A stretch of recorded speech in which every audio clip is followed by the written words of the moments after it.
दोस्तों आज हम लोग उस विषय के बारे में बात करेंगे जिस विषय से होकर एक स्टूडेंट हमेशा हर साल गुजरता है।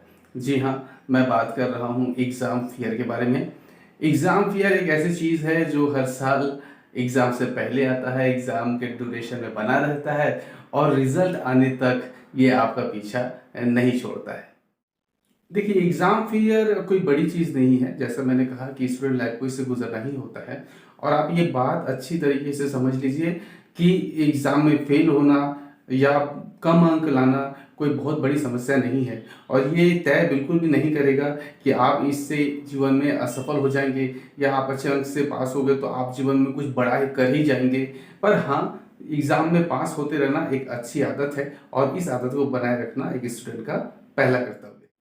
देखिए, ये बात यदि समझा जाए या समझने की कोशिश की जाए कि हम एग्ज़ाम में फ़ेल क्यों हो गए, तो इसका सीधा-सा उत्तर है कि जो जिस भी परीक्षा की तैयारी हम कर रहे थे, उस परीक्षा की तैयारी हमने अच्छे ढंग से की नहीं है या हमने जो अपना लक्ष्य निर्धारण कर रखा था, हम उसके प्रति शायद उतने गंभीर नहीं थे, इसलिए हमने उसे उतना समय नहीं दिया उसकी तैयारी में, तो नतीजन वही आया कि हम फ़ेल हो गए और इस फ़ेल होना जैसा कि एक होता है स्टूडेंट लाइफ के साथ, कोई बड़ी चीज़ बिल्कुल भी नहीं है।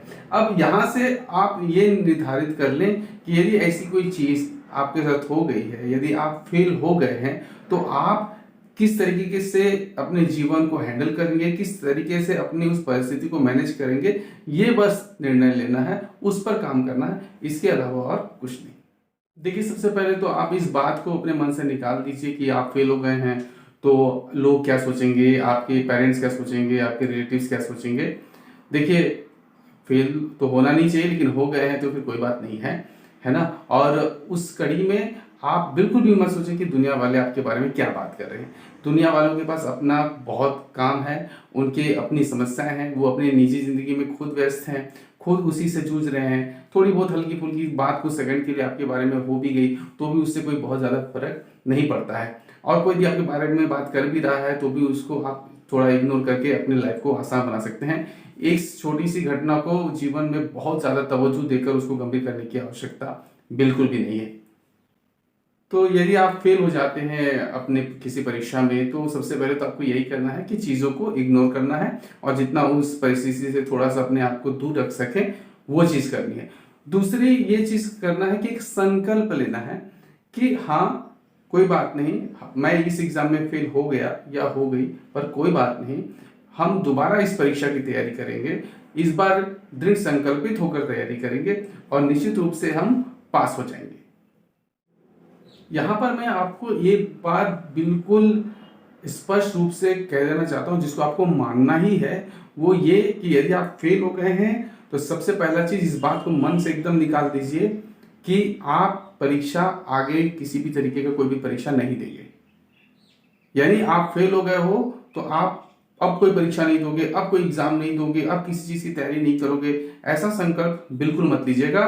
परीक्षाएँ, जीवन ये सब में चलता रहेगा और आती रहेंगी, असफलताएँ भी आती रहेंगी, हर बार आपको असफलता से हटना है और सफलता की ओर आपको चलना है, उसके लिए प्रयास करना है।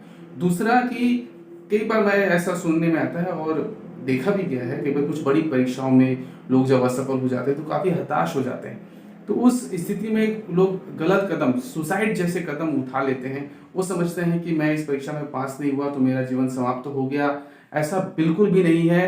आप सिर्फ एक एग्ज़ाम फेल हुए हैं, एक मार्कशीट जो आपको मिलनी थी उसमें आपको फेल हो सकता है शो कर रहा है, लेकिन आप ज़िंदगी में फेल हो गए हैं ऐसा किसने कह दिया आपको? तो ये जो गलत कदम है, 2 बड़े कदम जो मैं आपसे डिस्कस कर रहा हूँ कि पहला कि अब कोई परीक्षा की तैयारी नहीं करूँगा, ये चीज़ नहीं करेंगे, अच्छे से करेंगे।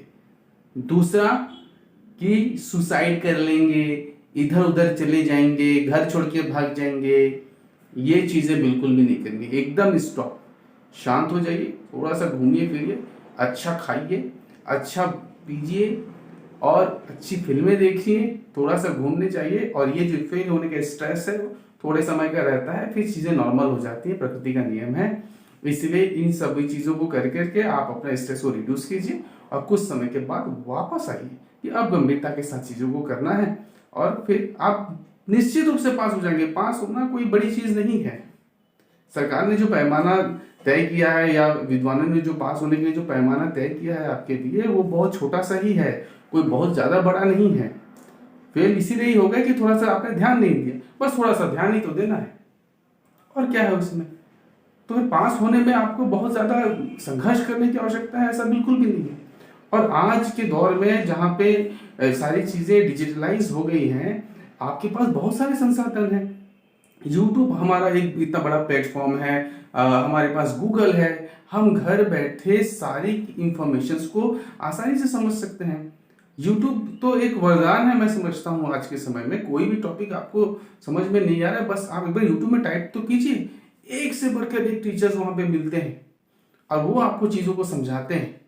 आप देखिएगा कि घर बैठे आप चीज़ों को समझ रहे हैं, ज्ञान प्राप्त कर रहे हैं। फिर ये तो छोटा सा एग्जाम है, आपको कई बार ऐसा भी मोटिवेशन मिल जाएगा कि आप परीक्षा तो छोड़िए, जीवन में कुछ बड़ा कर जाएंगे। तो निश्चित रूप से फेल होने को कोई जीवन की बहुत बड़ी दाग धब्बा ऐसा बिल्कुल मत मानिए। आराम से संकल्पित होइए, सजग रहिए, अगली बार के लिए मेहनत करिए और वापस आइए और सबको बताइए कि हाँ, मैं यहाँ एग्जिस्ट करता हूँ।